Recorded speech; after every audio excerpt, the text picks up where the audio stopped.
ये कहानी एक ऐसी बूढ़ी माँ की है जिसकी बेटी उसे 17 साल की उम्र में छोड़ के चली गई थी। उस बेचारी बूढ़ी माँ का साथ देने के लिए कोई नहीं था और धीरे धीरे उनका शरीर कमजोर होने लग गया था। वो ठीक से चल भी नहीं पाती थी। उनके रीढ़ की हड्डी कमजोर होने की वजह से उन्हें झुककर चलना पड़ता था। जब उनकी बेटी कई सालों तक अपने गाँव वापस नहीं आई तो उन्होंने दिन के काम काज में ही व्यस्त रहना सही समझा और इसी तरह कई साल बीत गए। इसके बाद हम देखते हैं कि उसकी बेटी की उम्र अब 32 साल हो चुकी है और उसका एक 7 साल का बेटा भी है जिसका नाम सांग वू है। सांग वू की माँ 15 सालों के बाद अपने गांव जा रही थी। उसका बेटा उससे पूछता है कि उसकी दादी माँ कैसी है और क्या उन्हें ठीक से सुनाई और दिखाई देता है, लेकिन उसकी माँ को उसके किसी भी सवाल का पता नहीं था क्योंकि उसे खुद भी नहीं पता था कि इतने सालों में उनका क्या हाल हो चुका है। वो दोनों अपने गाँव जाने वाली बस में बैठे थे, लेकिन रास्ते में गाँव के लोग एक मुर्गी के बच्चे को पिंजरे से निकाल देते हैं और वो सांग वू और उसकी माँ के ऊपर कूदकर उनके कपड़ों को गंदा कर देता है। उसके बेटे को ये जगह बिल्कुल पसंद नहीं आती क्योंकि इस गाँव में बहुत सारे कच्चे रास्ते थे जहाँ पर बहुत सारी मिट्टी उड़ती थी। वो अपनी माँ से घर वापस चलने की जिद करता है, लेकिन वो उसे डांट फटकार के किसी तरह अपनी माँ के घर ले आती है। यहाँ पर हम उसकी माँ को देखते हैं जो अब बहुत बूढ़ी हो गई थी। वो बोल नहीं सकती हैं और उनके सुनने की शक्ति भी बिल्कुल खत्म हो चुकी है। उनकी बेटी उनसे माफी मांगती है क्योंकि इतने सालों में वो कभी उनसे मिलने नहीं आई। वो उन्हें बताती है कि उसके पति ने उसे तलाक दे दिया, जिसके बाद पैसों की कमी के चलते उसे अपनी दुकान को बंद करना पड़ा और अब उसके पास पैसे कमाने का कोई जरिया नहीं है। वो उन्हें बताती है कि शहर में नौकरी पाना बहुत मुश्किल हो गया है और अब वो इतने ज्यादा कर्जे में अपने बेटे का पालन पोषण नहीं कर सकती। इसीलिए वो कुछ दिनों के लिए सांग वू को उन्हीं के पास छोड़कर जाना चाहती हैं और जब शहर में सब कुछ ठीक हो जाएगा वो उसे वापस ले जाएगी। उसकी बूढ़ी माँ बस उसे सुने जा रही थी, लेकिन उन्हें समझ आ जाता है कि वो क्या कहना चाहती है। सांग वू की माँ उन्हें कहती है कि अब उन्हें शहर जाना होगा, लेकिन दादी उसे इशारे करके कहती है कि वो थोड़ी देर आराम कर ले। पर उसकी बेटी उन्हें कहती है कि वो यहाँ पर और नहीं रह सकती और शाम की बस से वो वापस शहर के लिए रवाना हो जाती है। सांग वू जो एक शहर में रहने वाला लड़का था, उसे गांव का रहन सहन बिल्कुल पसंद नहीं आता। उसकी माँ उसके लिए कुछ कपड़े और खाने का सामान उसके लिए छोड़ के गई थी जो सिर्फ शहर में मिलता था। सांग वू की दादी उसे अपने साथ चलने के लिए कहती है, लेकिन सांग वू उनसे पहले कभी नहीं मिला था, इसीलिए वो उन्हें दूर रहने के लिए कहता है। वो अपने हाथों को फेर कर कुछ इशारा करती है, पर सांग वू उनकी बातों को समझ नहीं पाता, इसीलिए वो उनके बुढ़ापे का मजाक बनाता है और उन्हें गूंगा और बहरा भी बोलता है, जो अपने आप में काफी असम्मानीय था। ये जानकर दादी माँ को बहुत बुरा लगता है, जिसके बाद दादी अकेले ही आगे जाने लगती हैं। सांग वू उनका पीछा करता है, पर वो ऐसे नाटक कर रहा था जैसे वो उनका पीछा नहीं कर रहा। रात को वो दोनों साथ में खाना खाते हैं। उसकी दादी अपने हिस्से का खाना भी उसे दे देती है। वो हमेशा वीडियो गेम्स खेलता रहता था और उसकी दादी उसे उत्सुकता से देखती रहती थी, पर कभी भी उसे कुछ कहती नहीं थी। उनके गाँव में टॉयलेट की सुविधा नहीं थी, इसीलिए सांग वू को एक पॉट के अंदर टॉयलेट करना पड़ता था, जिसे उसकी दादी ही हमेशा अपने हाथों से साफ किया करती थी। सांग वू उन्हें हर सवेरे 2 बाल्टियों का भार उठाते हुए देखता था। उनके अंदर एक ठहराव था, मानो ऐसा है कि उन्होंने अपने जीवन के अच्छे और बुरे लम्हों को जी लिया है। एक दिन एक लड़का उसके घर आता है और वो सांग वू को अपने साथ खेलने के लिए कहता है, पर उसे अकेले रहना ही पसंद था, इसीलिए वो उसे मना कर देता है। उसकी दादी उसे कभी कुछ नहीं कहा करती थी, बस उसे जिस चीज की जरूरत है वो उसे दे दिया करती थी। लेकिन कुछ दिनों के बाद सांग वू अकेले रहकर तंग आ गया था। वो एक दिन अपने घर के नीचे गांव की ओर जाता है, पर उसे कोई दिखाई नहीं देता जो उसके साथ खेल सके। वो थक हार के वापस आ जाता है। उसकी दादी खाली समय में सिलाई किया करती थी। वो अपने पोते को सुई में धागा डालने के लिए कहती हैं, क्योंकि उनकी आंख कमजोर थी और उन्हें ठीक से दिखाई नहीं देता था। सांग वू धागे को डालकर दोबारा से अपना वीडियो गेम खेलने लगता है, लेकिन जब भी धागा खत्म होता था वो सांग वू से दोबारा से सुई में धागा डालने के लिए कहती थी। सांग वू इससे बहुत इरिटेट हो गया था। वीडियो गेम्स खेलते खेलते उसकी बैटरी खत्म हो जाती है। सांग वू अपनी दादी से कुछ पैसे मांगता है ताकि वो नई बैटरियां खरीद सके, लेकिन उसकी दादी ने गरीबी में अपना जीवन बिताया था और उनके पास इतने पैसे नहीं थे। सांग वू उन्हें कहता है कि वो अपनी माँ से कहकर उनके पैसे वापस कर देगा, लेकिन उसकी दादी एक बार फिर से अपने हाथों को फेर कर फिर से वही इशारा करती है। सांग वू को उनके ऊपर गुस्सा आता है और वो उन्हें कहता है कि वो किसी काम की नहीं और उन्हें धक्का देकर वहाँ से भाग जाता है। पैसे न मिलने पर मानो जैसे वो अपनी दादी को अपना दुश्मन मानने लगता है। वो उनकी चप्पलों को छिपा देता है, जिसकी वजह से उन्हें हर रोज नंगे पैर ऊंची चढ़ाई करनी पड़ती थी।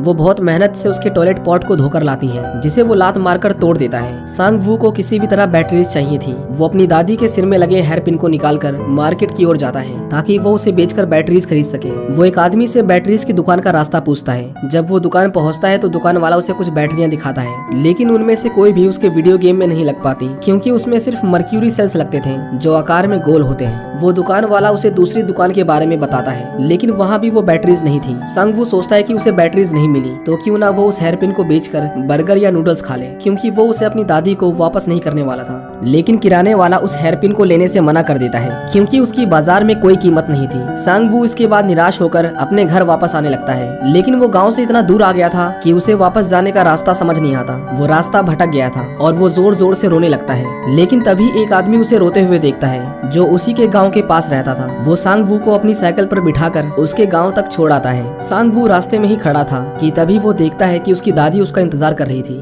वो उसे देखते ही आगे जाने लगती हैं। सांग वू उनसे पूछता है कि वो कहाँ जा रही हैं और ये सुनते ही वो वापस अपने घर जाने लगती हैं। सांग वू भी उनके साथ साथ चलने लगता है। अगले दिन उसकी दादी उसके कपड़े धोकर सुखाने के लिए धूप में फैला देती है, लेकिन तभी बारिश आ जाती है और वो कपड़े भीगने लगते हैं। सांग वू पहले तो उन्हें नीचे उतार लेता है और जब दोबारा से धूप निकलती है तो वो अपने कपड़ों पर तो दो कपड़े रोकने वाली क्लिप्स लगाता है, लेकिन अपनी दादी के कपड़ों पर एक भी क्लिप नहीं लगाता। लेकिन उसे महसूस होता है कि इससे शायद उनके कपड़े हवा में उड़ जाएंगे और उसकी दादी के पास पहनने के लिए और कपड़े नहीं थे, इसीलिए वो उस पर भी एक क्लिप लगा देता है। उसकी दादी उससे पूछती है कि तुम खाने में क्या खाओगे, जिस पर वो उन्हें पिज्जा बर्गर लाने को कहता है, लेकिन दादी माँ को शहर के खाने के बारे में जानकारी नहीं थी। सांग वू उन्हें पिज्जा बर्गर की फोटो दिखाता है पर उन्हें कुछ समझ नहीं आता। आखिर में वो मुर्गे की आवाज निकालकर उन्हें फ्राइड चिकन लाने को कहता है। उसकी दादी तुरंत ही कुछ खरबूजे लेकर शहर की ओर निकल जाती हैं, क्योंकि उसे बेचकर ही वो उसके लिए चिकन लाने वाली थी। जब दादी माँ बाजार से वापस आती हैं तो जोर की बारिश हो रही थी और वो पूरी भीग गई थी।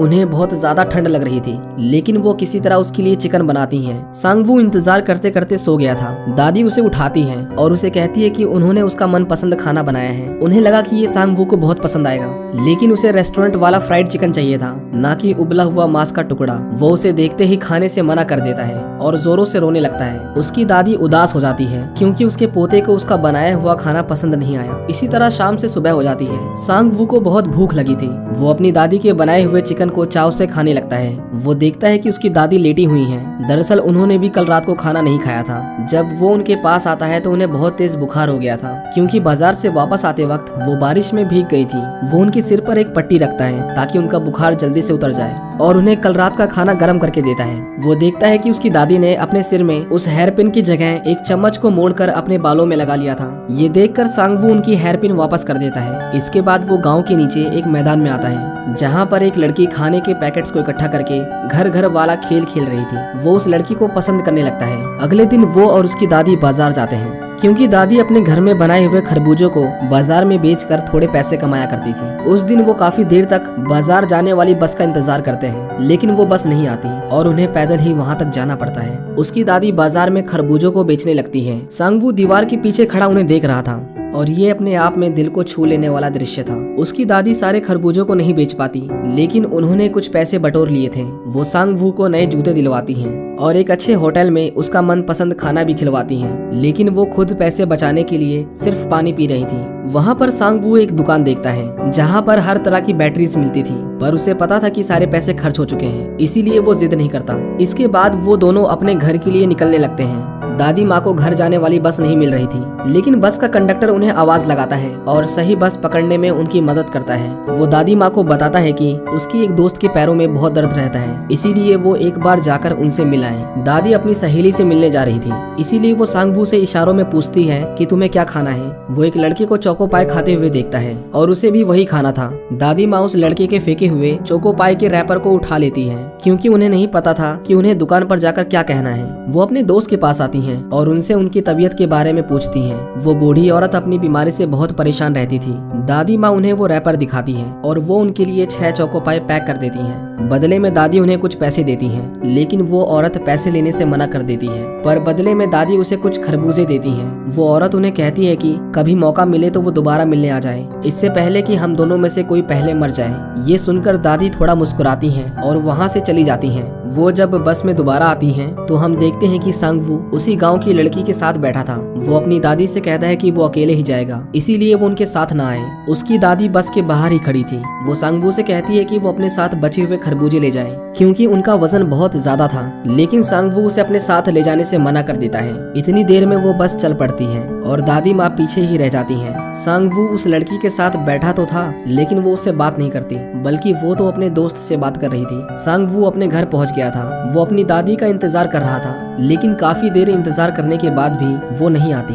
वो बस स्टैंड पर जाता है। वहाँ कई बसें आती जाती हैं, पर किसी में भी उसकी दादी नहीं थी। लेकिन कुछ देर बाद हम उन्हें पैदल आता हुआ देखते हैं। क्योंकि उनके गांव आने वाली वो आखिरी बस थी जो सांगवू की वजह से उनसे छूट गई थी। वो कई किलोमीटर उस बोझ को अकेले ही उठाकर ला रही थी जिसे सांगवू ने साथ ले जाने से मना कर दिया था। उसे एहसास होता है कि उसने कितना गलत किया है। वो तुरंत ही उनके थैले को उठा लेता है। अगले दिन वो दोबारा से उस लड़की के साथ खेलने जाता है, लेकिन वो वहाँ पर नहीं थी। वो उसके दोस्त को देखता है जिसके सिर पर लकड़ी का गट्ठा था। सांगवू उसे कहता है कि जोर से भागो, तुम्हारे पीछे एक गाय तुम्हें मारने के लिए आ रही है। ये सुनकर वो लड़का जोर से भागता है, पर आगे जाकर वो गिर जाता है। जब वो पीछे मुड़कर देखता है तो वहाँ पर कोई नहीं था। उसे सांगवू पर बहुत गुस्सा आता है, पर सांगवू वहाँ से भाग जाता है। उसे आगे जाकर वही लड़की मिलती है जो उससे कहती है कि वो उसे ही ढूंढ रही थी। ये सुनकर वो बहुत खुश होता है और इसके बाद वो पूरे दिन सिर्फ मुस्कुराता ही रहता था। वो देखता है कि उसके बाल बड़े हो गए थे। बड़े बाल उसे पसंद नहीं थे। वो अपनी दादी से कहता है कि वो उसके बाल थोड़े से छोटे कर दे। दादी माँ उसके बालों को काटना शुरू करती है, लेकिन धीरे धीरे सांगवू को नींद आ जाती है और वो सो जाता है। कुछ देर बाद उसकी दादी उसे उठाती है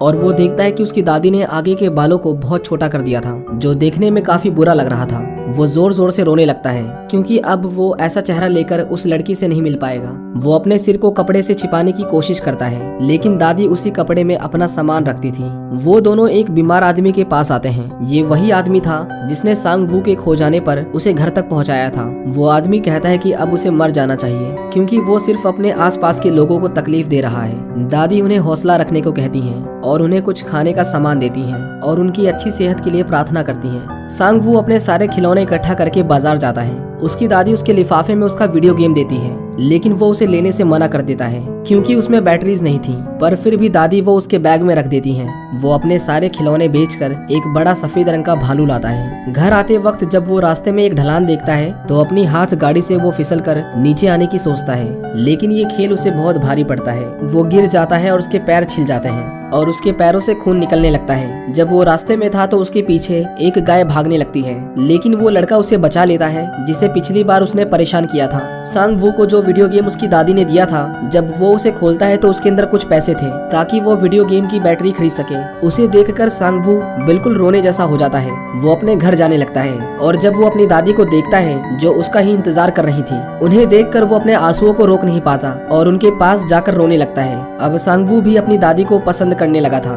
दादी उसे एक लेटर दिखाती है जो उसकी माँ ने उसके लिए भेजा था और उसमें लिखा था कि कुछ ही दिनों में वो उसे लेने के लिए आने वाली हैं। सांगवू अपनी दादी को लिखना सिखाता है क्योंकि वो बोल नहीं सकती थी। वो लिखने की पूरी कोशिश करती हैं, लेकिन वो लिख नहीं पाती। सांगवू ये सोचकर रोने लगता है कि अगर वो कभी बीमार हुई तो उसे कैसे पता चलेगा। वो उन्हें कहता है कि अगर वो खाली पन्ना भी उन्हें भेज देंगी तो वो समझ जाएगा और तुरंत ही उनके पास आ जाएगा। उस रात सांगवू सोता नहीं। वो पोस्ट कार्ड पर कुछ मैसेज लिखता है ताकि जब भी वो बीमार हो जाए तो उसकी दादी सिर्फ उन कार्ड्स को भेजकर उसे बता सके। अगली सुबह उसकी माँ उसे लेने के लिए आती है। वो दादी माँ को अपना ध्यान रखने के लिए कहती हैं और उन्हें कहती है कि अगली बार वो आएंगी तो उनके लिए गर्म कपड़े भी लाएंगी। वो सांगवू से कहती है कि क्या तुम अपनी दादी माँ से कुछ कहना चाहोगे, लेकिन वो कुछ नहीं बोलता।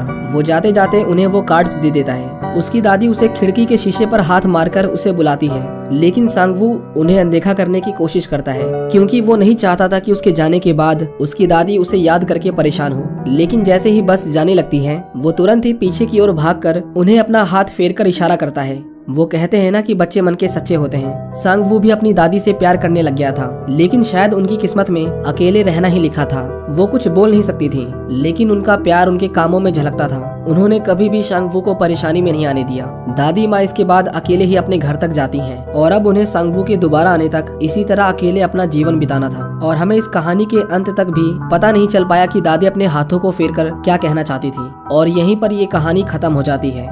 ये मूवी सन 2002 में रिलीज हुई थी और ये अपने समय की दूसरी सबसे ज्यादा पैसे कमाने वाली फिल्म थी। साउथ कोरिया में इसे ग्रैंड बेल अवार्ड से नवाजा गया, जिसकी मान्यता साउथ कोरिया में ऑस्कर के बराबर होती है। आपको ये कहानी कैसी लगी हमें कमेंट करके जरूर बताएं।